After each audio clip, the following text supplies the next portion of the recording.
we're starting right now. All right. So, welcome everyone. This is a Larcenauts podcast that we are doing through the Larcenauts community. Haskell is putting it in there. So, if you go to that Discord, you can actually do one of these podcasts. We are limited to 10 minutes. So, feel free to do that. Give them more entries. So, just to get started here, my name is Matt Geraltz, or in the community, I'm known as Geraltzy.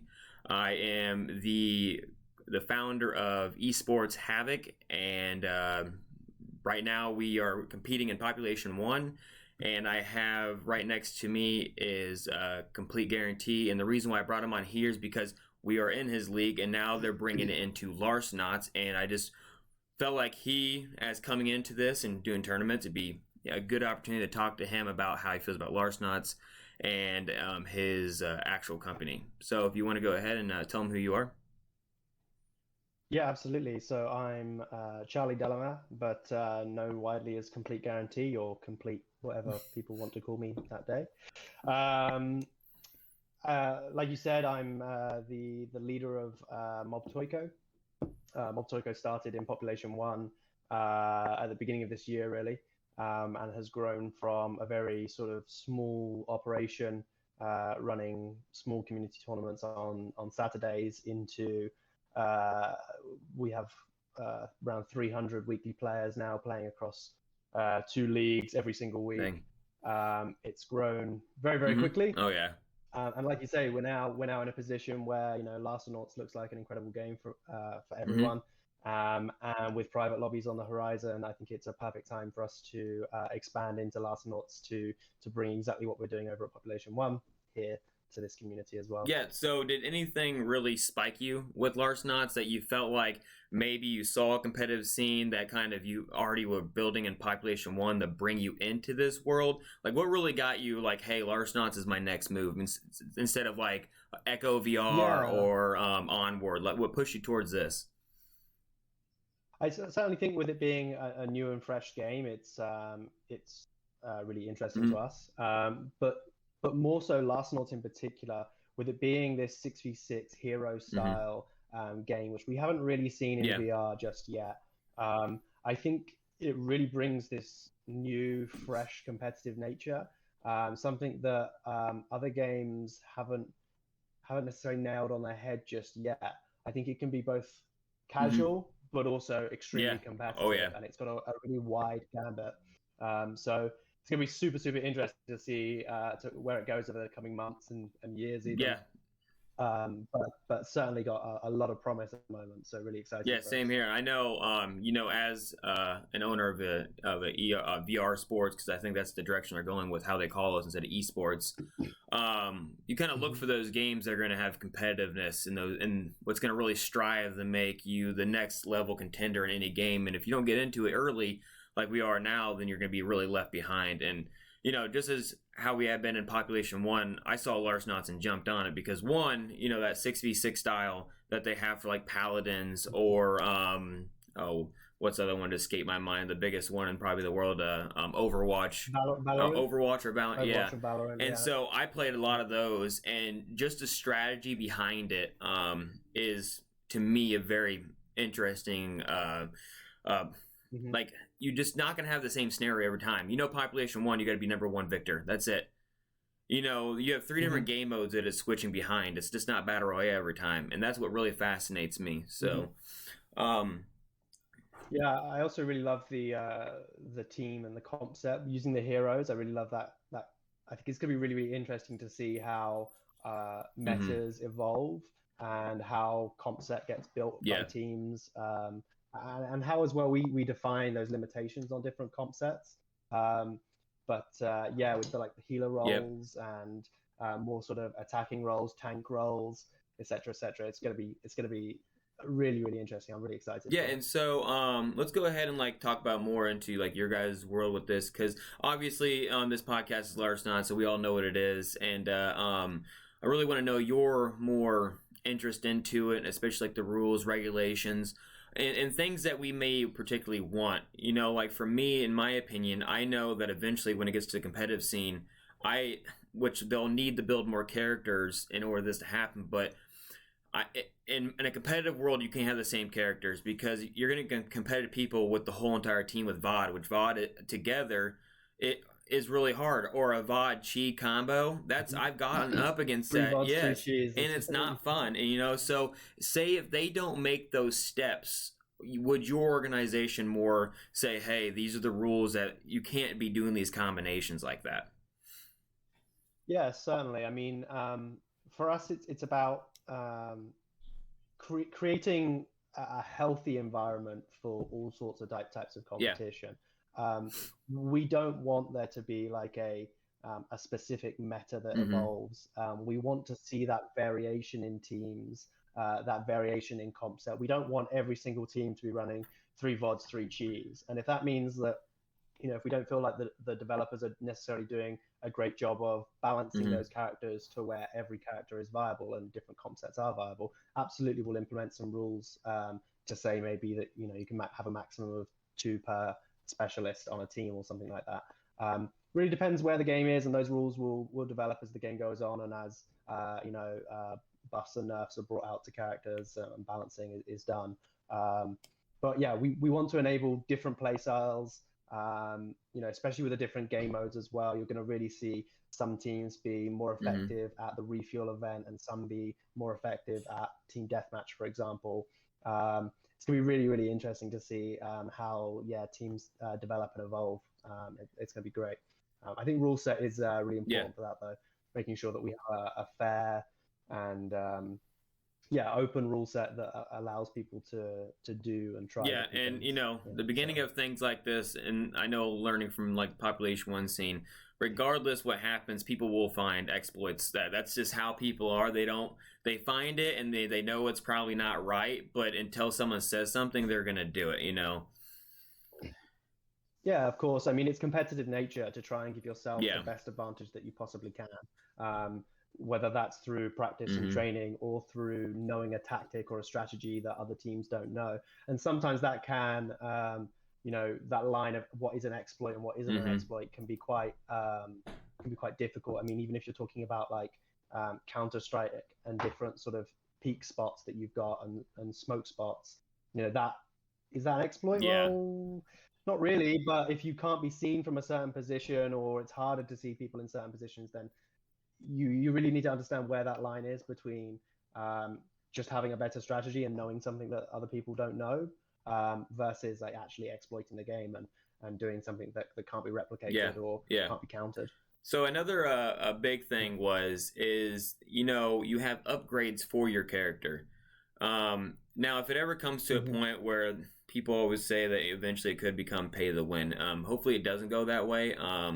Just in the sole fact that if they start making it pay for loot boxes, then you have to get rid of your $30 price, because it won't make sense. But the thing is people coming into your tournament now that might have just gotten the game and got really good, if they go to people that have full built out slates maxed out, those are huge misadvantages.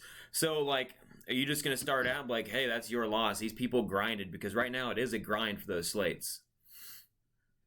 Yeah, no, 100%. And it's going to be interesting to see what the developers do with private lobbies and what settings they allow us to tweak and to set. Part of me says that it'd be really, really nice to just have everyone be able to access every character and every slate and be on a completely level playing field. Having said that, though, I'm not sure if that's going to happen, unfortunately. As you say, like with the way the game is designed at the moment, I just don't know if that's quite what's going to happen. If that's not what's going to happen, one personal change that I would like to see is that you're earning experience for the character that you're playing. So if you are a Chi, you can level up Chi. There's no point having like a maxed out Kalima, sorry, if you're a Chi main or a VOD main. In some cases, I've played a fair amount of the game and I don't have all the characters. And that's the biggest thing. That's the biggest thing with people is that when they pay the $30, it really blew people's mind that they didn't get all the characters. And that kind of But even like I say, even like a midway there is maybe you have all the characters, but you play by upgrading Mm-hmm. that specific character. Like that character will get better Yeah. the more you play with it. Um, would be nice. I mean, naturally, you're going to get better with the character the more you play Yeah. with it, but for it to be more powerful and stuff would be good too. But it would be really interesting to see. As I say, in an ideal world, in private lobbies, everyone will just have access to everything, and they'll be Yeah. able to use any loadout, any character, any power slates, etc., etc. Um, I don't know whether that'll happen, but certainly would be Yeah. nice. And so we are already up on our 10-minute time. It's crazy how fast it goes. That's why I Flown was by. trying. Like we could Yeah. probably like when you told me it was 10 minutes, I told you it was like 30 minutes to an hour would be good for me because I could talk, for a while. Yeah, no, I could too. We can. I mean, we can keep going and just Yeah, hit the ten and so minutes I if you do. We want. can. I would check my. I just wanted to not look away from the Twitch in case we do have questions and stuff. But I do want to go ahead and say, hey, this is the ending for the 10-minute portion. Hopefully, Haskell watches this and really enjoys it, because we talk to Haskell quite a bit sometimes. But like I said, I encourage people to do this as well. This is helping the community, not only us. We're doing it for fun because I try and help him out because I'm involved in his organization, and I want a platform to play on. And I think if you are interested in the esports world, you should definitely try and you enjoy playing Larcenauts. You should push content out for them, so then you get a bigger community. So I do really encourage that. And if you leave at this mark, we'll go ahead and we'll talk for a little bit as long as you want to go and maybe get into any subjects that you want to. But thanks for watching this 10-minute thing. And so I'm gonna check if there's any. The last thing I did just want to add on that within the 10 minutes, if possible, is as soon as we have a Discord server up already for Larcenauts, so as soon as private lobbies do come out, we'll be hosting probably regular weekly tournaments, varying rule sets. We really need to find out what works. It's what we did at the beginning of Population 1. Every week it was a slightly different scoring system or a slightly different format. We need that experience, that knowledge, that feedback from the community to really understand what works and what doesn't. And we're at a place now in Population 1 where we understand what works, and hopefully we'll get to that same place. But it's those weekly tournaments and allowing you to get your name out there, build a team, and discover metas and discover the best way to win. Yeah, and then so are these tournaments that you are going to be running? Because obviously this game, in my opinion, isn't completely up to par to be kind of league ready. That's going to take. I don't see a game like this being league ready for almost 6 months to a year unless they really hype up on how they're seeing it and their viewership and how people are playing the game. So the tournaments and stuff, I'm guessing it's just, hey, you're teamed up against this person in this private lobby, you're going to go verse them, you report back in the scores is basically how you're going to run it. Yeah, exactly. We'll probably use an online system. We don't for Population 1 just because it doesn't work so well, but we'll probably use some online system like Challenge or Smash, something like that, Smash.gg. And again, like formats will be varying week to week, trying to work out what works and what doesn't work. But sort of round robin group style followed by bracket style is probably going to be a classic. Oh, round robin. Cool. Maybe we'll try out maybe we'll try some double elimination stuff, and all sorts of stuff like that. Like there's so much we can do.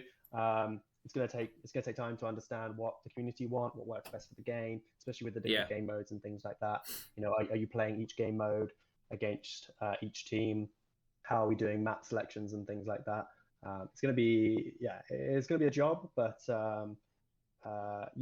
having those weekly tournaments allows us to iterate and learn really, really quickly. Yeah, because that really does interest me because, as of right now, there's 3 game modes and they're probably going to add more down the road. So it's just like during a tournament structure, you could even do best out of 3 and you play all 3 game modes. They could be random, but you're at least going to play all 3. Or you can pick one thing, like this tournament is only for team deathmatch. This one is only for domination. They always I call them different names because I play Call of Duty and stuff.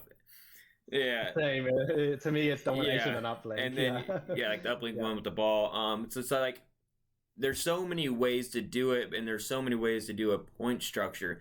Do you guys already have something in kind of ideal of what you plan on doing with all that? Yeah, I mean, there's there's certainly ideas and things like that. As you say, a lot of the game modes and the way the game is structured is similar to other 2D games.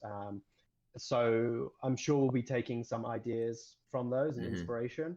But we really want to discover what works best for us and for the community here. I mean, one big difference is the fact that a lot of people run on Quest devices, so they're battery powered, and so they can't play for 6 or 8 hours.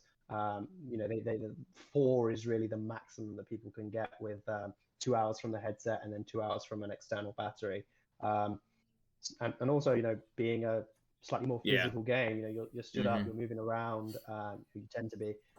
So you have to take that into account too. So yeah, I mean, we'll test things out. I'm sure you'll see some deathmatch only, refuel only tournaments from us. I don't expect that to be the place that we end up in, but it will certainly be something we do for fun to break things up a little bit and to get people trying out different things. But scoring, with additional maps and additional game modes, hopefully coming in the future, we see on the roadmap. We need to take those into account too. Do they have competitive potential, or are they just game modes for the sake of game mode? I mean, I would love to see a search and destroy. I'd love to see a search and destroy style come. I think that'd be really, really cool. I'm sure it's an idea that the devs already have. There's lots for us to consider. We'll certainly have like a good starting point for as soon as we start these, which will likely happen as soon as private lobbies come out. I suspect the first weekend that they come out, we'll have a tournament up, and then every Saturday thereafter. Leagues and stuff, once we feel we're comfortable with a competitive scoring system that works in a league format too. And we also feel that the community and the competitive scene is ready. At that point, we'll look at launching a league, but that takes time, and we want to make sure that there's teams and brands out there and players and things like that to support a league. So yeah, it's very interesting. And so, do you see that any potential like maybe downfall for the game, that maybe if they don't fix something now, that it could disrupt everything? Is there anything that you consider would help not only you out but people in the community? Because I know for a fact, like, I have certain things in my opinion that I get changed, and I'll say after once you get through your stuff, if you have any at all. Yeah, I mean, there's always going to be little balancing things, like you say. People will try to exploit characters that are slightly overpowered, but that's competitive nature. Like I say, it's to try and win in any way possible. So it'll be really interesting to see that. For me, I think the main thing is, like we discussed, how these private lobbies work, and do you only have access to the characters and at the levels that you've got them to? In which case, you're going to need to compete with the top levels just from a loadout standpoint and a power slate standpoint. You're going to have to grind a hell of a lot of times to get there. To even put you on a level playing field just from an equipment standpoint, let alone now needing to practice in scrims versus some of the top teams in order to hone your skills in that side of things. I think that's probably the area that, from a competitive standpoint, the thing that will make or break the game is whether or not people are going to be put on a level playing field in those private lobbies. And so it really does come down to teamwork, strategy, and personal gun skill and mechanical skill. I really wouldn't like to see it. I don't think the players would like to see it either. Come down to how many pubs have you played, and therefore how high your power slate, everything else. It would be it wouldn't be very competitive. Yeah, and that's what really kind of I do agree with you on that, because when I did see the power slates, it's the very first hero shooter or first-person shooter format that has upgradable items to make one character have one advantage over the other. Because, there could be my main is Kalimia, and then I have another one who I use dual SMGs, but then if they're running a full overcharge run, that single SMG running full slate overcharge will beat my dualies any day. Especially if they put down their speed boost on their weapon, that thing that thing is Yep. fast. Yeah. Yeah. Yeah, 100%. 100%. And that's exactly my point is we want to make sure that's as balanced as possible. And it really does come down to your skill as a player and not how much time you've Yeah, grinded in and I totally pubs. agree with that. How your skill as a player and your teamwork. Yeah, and I definitely see that being the biggest downfall is the slates. And I do hope that the rumors, it's all speculation that it might become, you can buy boxes and stuff to help people get power slates. That's kind of cool. I'm a grown man that has I have money, so it's like, yeah, I can do it. But then you have these kids out there that are trying to compete at a high level where, from the age of when Oculus lets you in at 13, from 18, you don't have those funds to just be like, hey, I want to buy all these things. And so definitely agree with that. Yeah. So No, yeah, if they 100%. want to have private lobbies and stuff, they'll definitely have to be like, hey, play with your character, but no slates. And that's exactly where, going back to Population 1, I think where Population 1 really falls down is the fact that it's a battle royale, and there is a lot of randomness and RNG involved just with the battle royale, from the weapons you find and the rarity of those weapons through to the movement of the zone.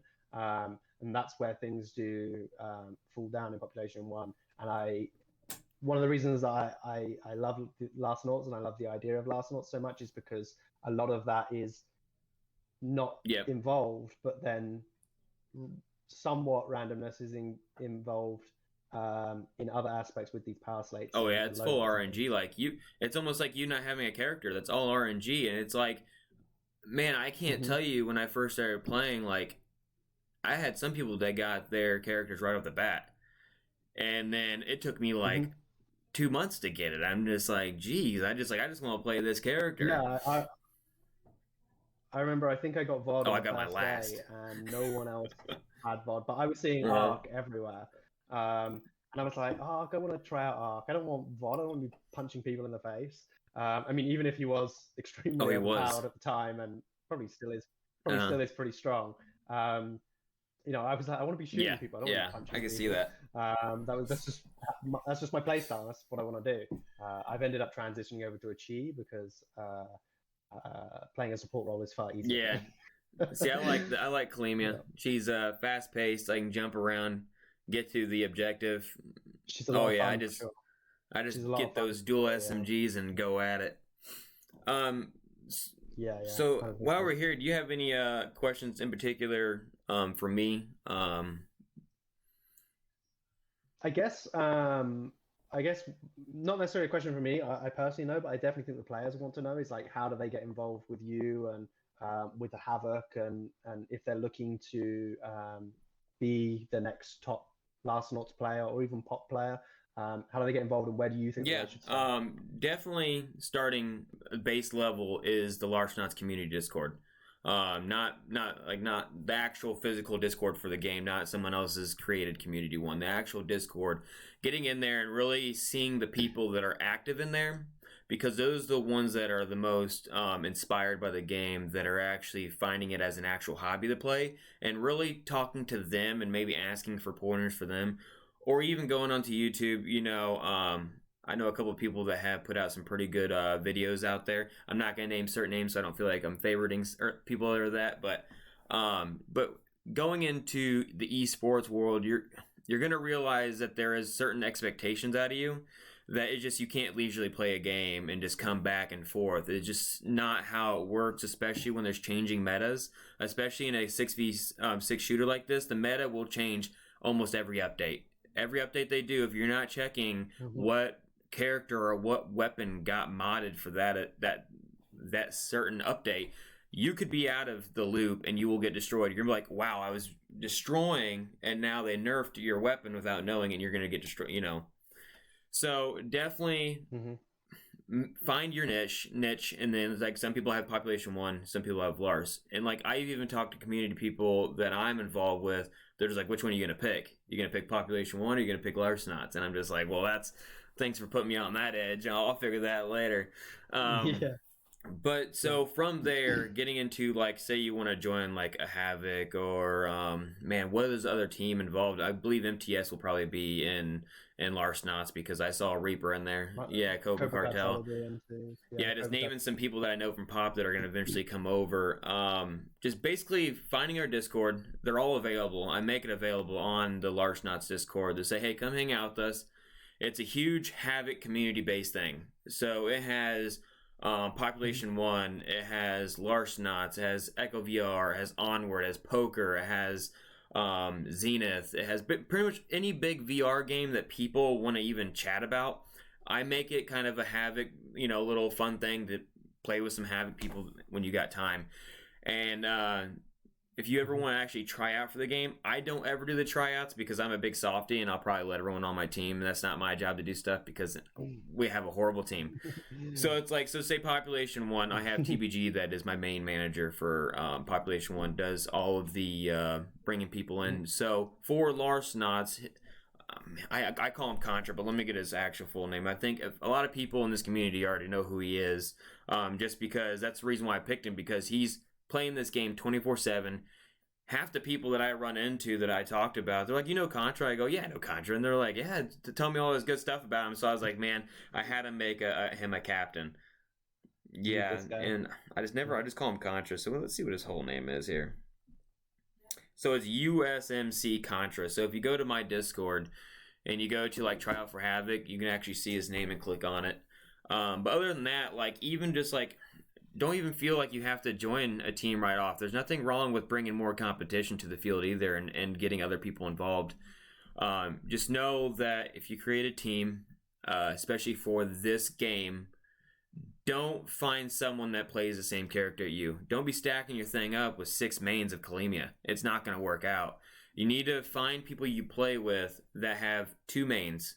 And I always tell people, even in Havoc, I go, you have to have your main, and you have to have a secondary person that at any point in time, if they ever go to the playstyle, like competitive Overwatch, they'll ban a character out for that match that you cannot use. That's a known thing.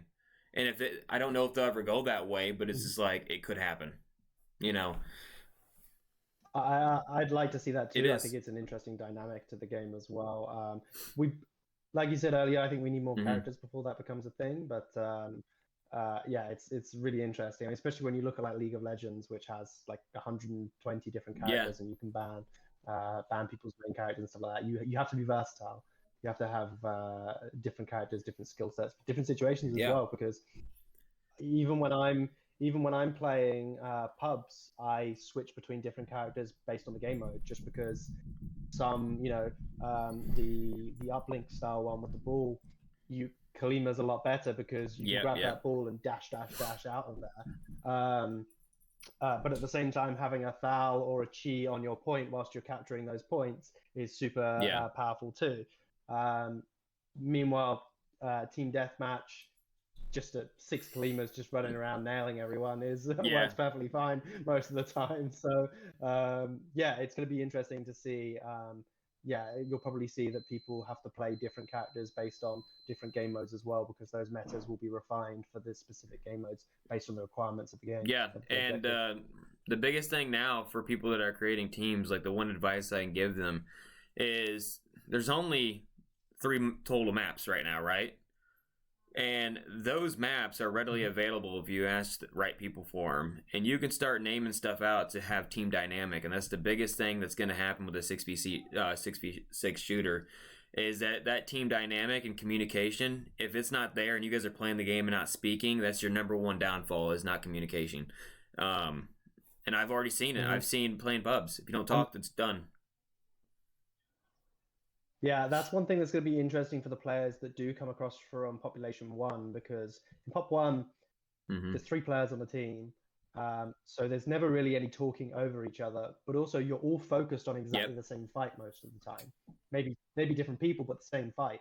In Larcenauts, there might be one fight on one side of the map, one on the other, and one guy with the objective doing something completely different. So it's going to be really interesting. Yeah, 100%. That synergy, communication, teamwork is going to be vital to succeed. Totally agree. Which makes it all and that's why I like it so much, because you got 3, and I've already seen it. I can't tell you how many times And the capture the flag. Why can't I never remember that? So capture the flag. So yeah. I So can't. basically, the whole entire objective of the thing is capping them. You get the most points out of getting all three locations capped out, and it continues on, right? So the biggest thing is you have to avoid these people. You have to cut them off. Well, there's multiple times that I play with my team that once someone gets it, in particular, you don't have to have someone sit back. Why have one person doing nothing? And see a lot of teams say, sit back, go right there, just camp it out. Don't do that. You can get to those two things and freak them out to where they're going to have to try and get to you before you cap them. And I can't tell you how many times where right before it done, I have Contra going, I'm going here through this direction, I'm going here, we're going to cap it, make a circle around. And then once you have it capped, all it is the guessing game of pretty much where you just killed them at and where the spawn is. And in certain maps, there's always two spawn locations. They're never going to spawn right on top of you. So based off of that, they're going to go a certain direction. That's all they got. Yeah, for me, I always find that game mode's really interesting as well, where you basically end up both just running around after each other, both teams, because you're all moving as a group of 6 pretty much, and you move A to C, and they move C to B, and then you move C to B, and they move B to A, and you're just chasing after each other. So that'll be interesting too, to see how teams realize that might be happening and break things up a little bit and adapt to the situation. It's gonna be very, very interesting to see. I'm super excited because I'm just really passionate about watching the best players perform at their best and find those exploits and those strategies that just make them the best, and seeing those develop is just really, really, really interesting to me. And it's kind of funny because there's not a moment right now where you're getting your whole full team and running into another full team of people that really play the game well. And it's like half the time what I've noticed is that if you put a full team together, you're more likely to be playing bots. I don't know what it is, but if you come into the lobby with 6 people on your team, I don't know how it looks in searches for people, but I've gotten more bots getting a full team of 6 people with my friends than anything ever. And I know that they've fixed it. I personally wonder if it's something to do with the fact that you're just so strong that, like, if someone is solo queued on the other team, they're like, I'm out of here. This is a full team of 6. I'm out of here. And then someone new comes in until eventually you just end up with bots who are going to lose anyway, and so may as well lose versus a group of 6. They don't know the difference really. So we actually have a question coming in. I heard someone click on my thing, and I'm just like, oh, I'm better check this really quick. So, there is Square, who is on my team. He goes, do you have anything to say about trap spamming? Will there be any rules based on around that? And so basically trap spamming is with the bear traps. You could pretty much pull them around corners and everything, and there's no limitations to them. There is no cooldown, So yeah, again, it's certainly something that like all of these things are things that we're going to have to think about, and they're things that we'll see develop over time. I mean, you might think that it's super overpowered right now, but actually when you put the best team of 6 versus the second best team of 6, they're both so equally balanced, and they know exactly what the other team would tend to do, but you may not see that play out quite as you originally expected. So that's certainly one point. But secondly, like we have no problem with putting rules in place to make things more competitive if we believe that something is overpowered or is being abused. I mean, for example, I take Population 1. For quite a while, we found that the frag grenades were sometimes invisible for different players, and in Pop 1, frag grenades deal 150 damage if they land right next to you, anywhere between 0 and 150. And if you can't see them and you can't hear them, you can't do anything about it. You can't build them off. You can't move away. So we decided to ban them in the PPL until they were fixed, and that was good as well, because it brought awareness to the devs that this was a real issue, and I do believe that it sped along that fix to have them fixed and brought back into the competitive sort of rule set that we have now. We also play around with zone settings and things like that in Pop to try and, I guess, force fights a little bit quicker. and to Yeah. balance out those play styles. As in two most dominant play styles are the teams that run around and kill everyone, and the teams that play for the placement points and clean up at the end. And we want to make sure that both of those strategies are viable, and we want to make sure that they're balanced. And so we want to do exactly the same in Larcenauts. Make sure that every character is viable, and make sure that we can, different teams can have different strategies and be successful. So certainly something we'll consider. Once private lobbies come out, between now and then, we might see some patches in place to balance out these different things we're talking about now.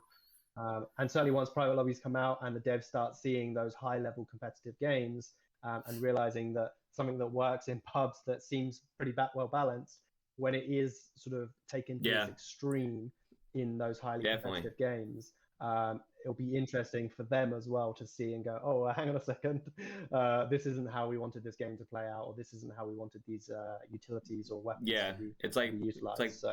It's like playing a high-level bosun. Like I've never I played some the other day that it's almost unfair. It's almost more unfair. Like I'd rather hit by a random trap every once in a while by someone spamming a trap than trying to fight this one person that was all over the map and there's no stopping. He can go into it and there's no cooldown. And I'm over here and I had to get a slate to give me a third extra little glip out of the freaking area and just get away from him. Like I understand his aim probably isn't that well because he does have a burst weapon. It's a burst weapon, right? I think it is. I think so. And so I mean his accuracy. It's one of those characters that again I don't have bosun. You don't have them. That, I unfortunately haven't. No, I'm not talking about bosun. I'm talking about arc. Man, I need. Yeah, there we go. Jeez, that's the one I was talking about that slides around everywhere. Yeah, not bosun. Yeah, I got the names mixed up. So we do have another question, and this one's for you. So once the private lobbies drop, it's like you plan on doing a tournament that week or within a pretty close time frame? Yeah, exactly. So firstly, I'd say join the Mob Toyko Larcenaut server now. We already have quite a handful of players in there who are chatting about all of this stuff that we're discussing now and are really passionate about things. But certainly when private lobbies release, I mean, it really depends how much notice we have on the private lobbies release. If they just drop private lobbies one day, we need to, scrape together what we can and organize a tournament. But if we have some time in advance to know that they're coming, I think the Larcenauts follows the same update pattern as I think all VR games follow Thursday. Pancake games are Tuesday and VR's Thursday. Yeah, exactly. So for us, I mean, the first week, again, it depends how much we know in advance, what settings we can play around with and things like that, because I don't want to give people sort of 24 hours to sign up for this tournament. But I would have certainly said within, if they release on a Thursday, by that second weekend will be probably when we host our first tournament. Again, depends when they release, how much how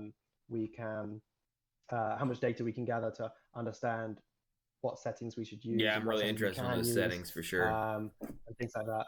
And we'll also be hosting scrims as well. So if you have a team of 6 and you want to practice against another high-level team of 6, get in there, and we'll take feedback from those teams as well, because we really need the feedback from the players. I mean, obviously I play, but we're yet to see whether I'll be good enough to be one of those top players.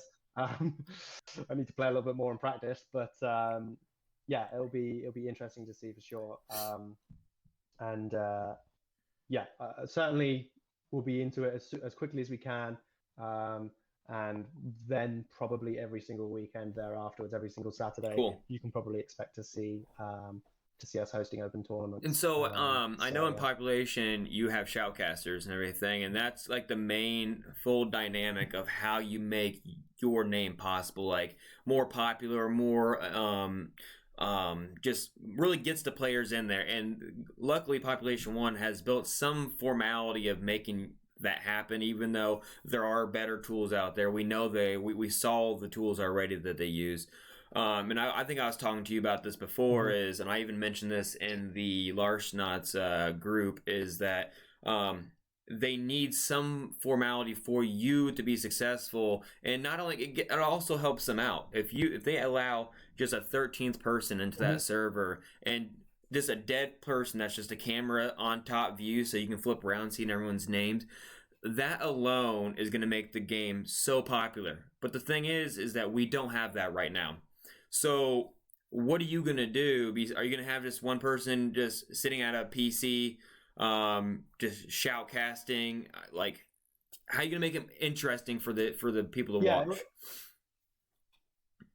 It'll certainly be difficult if there is no casting, any way to do any casting. I'm sure that there will be players who will be streaming and their own gameplay, which is also super interesting to see their team comms and how they set up their team and how they play as a team. So that's really interesting. I do really hope that private lobbies are released with some sort of casting ability, even if, like you say, it's just a top-down camera or a free roam camera. We don't need like overlay bits and things like that. It can be pretty simple and pretty basic to begin with. But yeah, like certainly, it's really important to us as Mobtoico and how we can expand our business and bring on sponsors. We've just recently secured our first sponsor over at Population One. Cool. Big shout out to VR Wave. We love you guys. And what are they?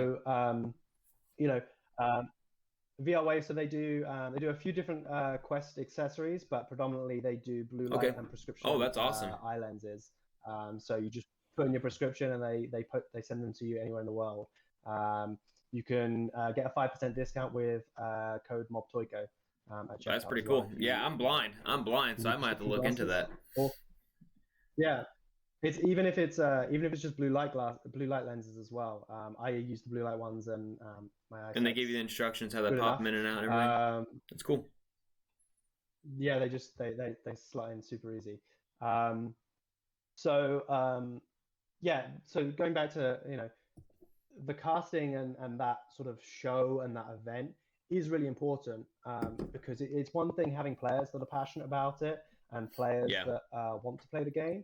But ultimately, if younger, newer players can't watch that and aspire to be that and become fans of players and follow these storylines and fans of teams, that's where you go from a small community of just players to the next Call of Duty, the next Overwatch, the next League of Legends, etc., etc. It's about that viewership experience because that's where sponsorships and viewership and prize pools and things like that come from.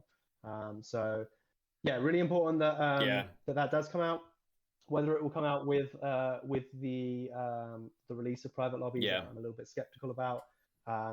Would love to have it though, and certainly as soon as if the devs are, hopefully the devs watch this at some point, maybe not all of it because we've been going on for a while, but if they are interested and want to reach out to either of us, like I'm sure we'll both give our feedback. We utilize the tools over at Big Box. We've been testing their beta tools for the past few months and been giving constant feedback to help them improve them. We'd love to do it the same over here and help you guys make sure that you're delivering good tools to the community that provide value and fulfill the needs that we require. And then do you ever work along, so you say you work along pretty much with Population devs and stuff like that, like you guys are in communication.